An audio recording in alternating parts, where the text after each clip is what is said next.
I thought our defensive intensity in the second half was much better than the first half. I wasn't obviously very happy at halftime, and we talked about it at halftime. But you got to give San Antonio. I mean, they just shot phenomenal. I mean, they shot the ball extremely well, and it's tough. It's when you're. And I can't say in the first half that we were defending greatly, but they still made shots. In the second half, we defended a lot better, and they still made some shots. So you got to give them credit first and foremost. And that's draining when you're sitting there playing defense and fighting through screens, and all of a sudden a guy catches it and she makes a three. That's draining. So I was proud that our team kept playing through that. So when a team goes out and makes 11 threes on you, that's hard to play against. And I thought we executed offensively what we wanted to, what we've talked about doing the last couple days, rather than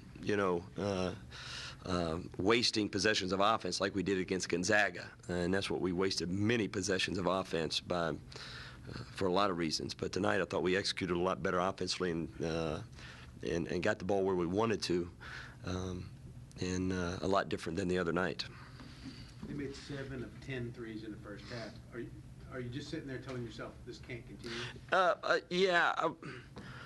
I thought we were in good shape. I didn't think they were going to continue to do that, and we were scoring when we needed to. But I was still very upset with our intensity, and I thought we would come out a little bit better and defend a little bit better than we did after a very poor performance the other night. But I think they got the message at halftime and came out and played a lot. But you give them, as much as I thought we were okay, because when teams are living and dying with the three, which they were doing, which I don't blame them, I kept shooting them too.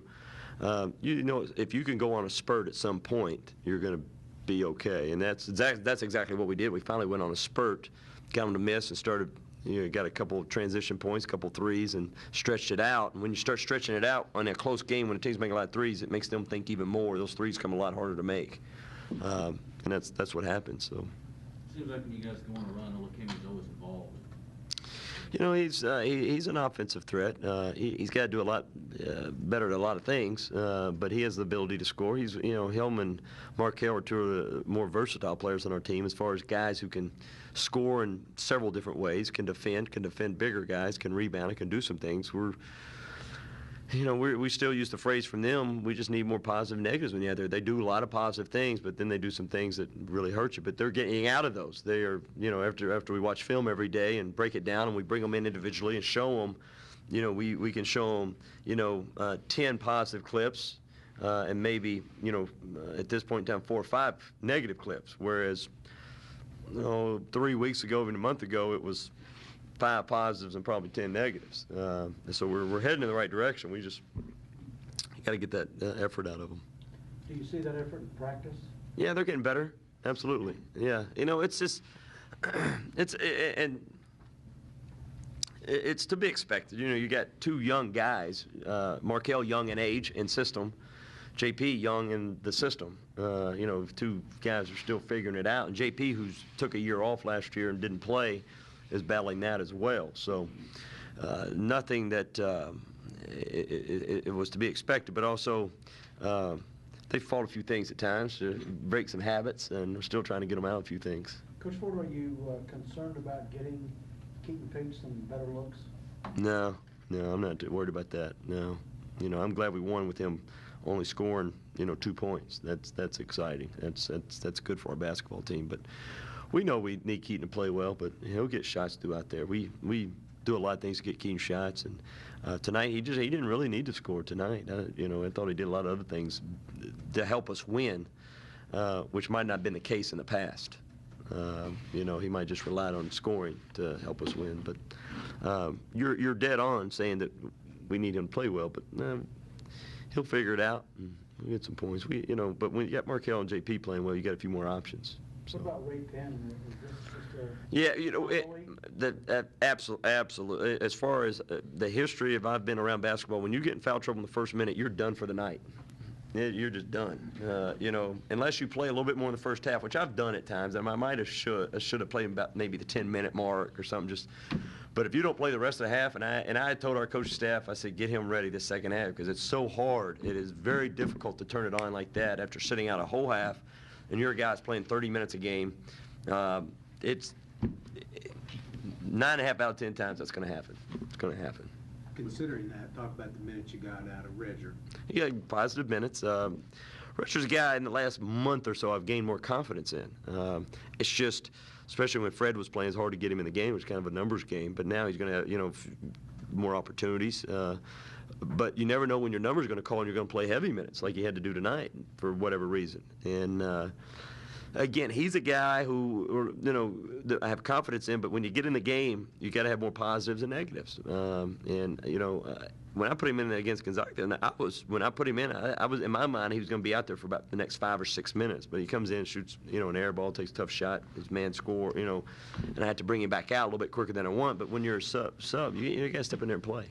You got to take advantage of your minutes. You bragged on him a little No, his work ethic and practice. It's improved incredibly. His attitude's improved incredibly. He quit worrying about how many minutes he's playing, just worry about, I'm going to play hard every day and, let my play speak for itself and have a good attitude in practice every day. And he's, and things like that. And even before I started playing him, I was telling the coaches in our coaching staff, I really like where Redger's at. I hope I can find him some minutes. I really like where he's at. If he keeps playing, he's got some physical abilities.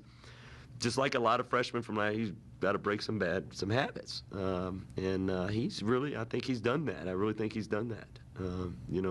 As our whole team, has got room for improvement. We're happy that we're 12-2, but I was just telling John on the radio that we've got, out of our 14 games, we've got to play better than any game we've played in any of those games in order to compete in the league. Any of those games. I can't look back and say out of the 14 games, well, that game right there, if we play like that, we'll be none of them. We're going to play better than any game that we've played. We have not put 40, minutes together yet. So. If they lived and died by the three, you were the opposite. 23 out of your 28 baskets come in the paint. Well, we've spent a lot of time the last 2 days talking about our offense because I thought our offense was led to some really bad defense the other night. We had an enormous amount of bad shots, bad execution, and we've spent a lot of time. I've spent a lot of time studying and doing some things. We spent a lot of time in practice the last couple of days of trying to get better execution, make our guys understand ball movement, make our guys understand strengths of our team, make our guys understand what we need to do to have our offense help reward our defense a little bit. And a lot of times it's the opposite way around. You want your, and I thought we did a better job of getting the ball where we needed to tonight. That may not be the case against Kansas State or another team, but tonight we thought we needed to get the ball inside a little bit. Whereas against Gonzaga, we took it. Who knows how many bad shots tonight we took, maybe 7 or 8, which still too many. But something we've been trying to work on a little bit. 50 bench points, you have to be pleased with that. Yeah, that's what we expect that out of JP and Markel. I expect that. I expect that they should do that. And Jarrell should chip in just off offensive rebounding and being around the basket and being a little more hard-nosed. If he do, we expect him to find 6 to 8 points. You should find some if you're his size and if you're playing with some intensity at the intensity level you need to play at. You should just find 6 or 8 points a game without a play ever being ran for you. Darrell did that because we didn't run any plays for Darrell tonight, and he scored 11. So yeah, our bench points is something that we do kind of count on. Anything else? Coach Ford, talk a little bit about where your ball club is going into the Big 12 conference opener. Our ball club is. I'll kind of go back. We're excited to be 12-2, but our ball club understands we got to play better. We do, in every aspect. There's not one aspect that. You can talk about I'm happy with the bench play a little bit, and I'm happy that some guys are getting better. But with the understanding that, as I told our team, you can't turn it on and off defensively like we did tonight. And you can't turn it on and off offensively for that matter, but defensively you can't turn it on and off. We did that tonight. Not in this league. So we've got to understand that. We've got to understand that rebounding can't be a sometimes thing. It's got to be an all-the-time thing. We've got to understand you can't waste possessions of offense. I can go down the line. There's a lot we've got to learn in the next 4 days to start with the opener we have in this league. And then it just doesn't get any easier. So we as a coach staff are full understanding where we're at and what we better do very quickly to get better. We understand we got to play better than we've played in the first 14 games. We're good? Thanks.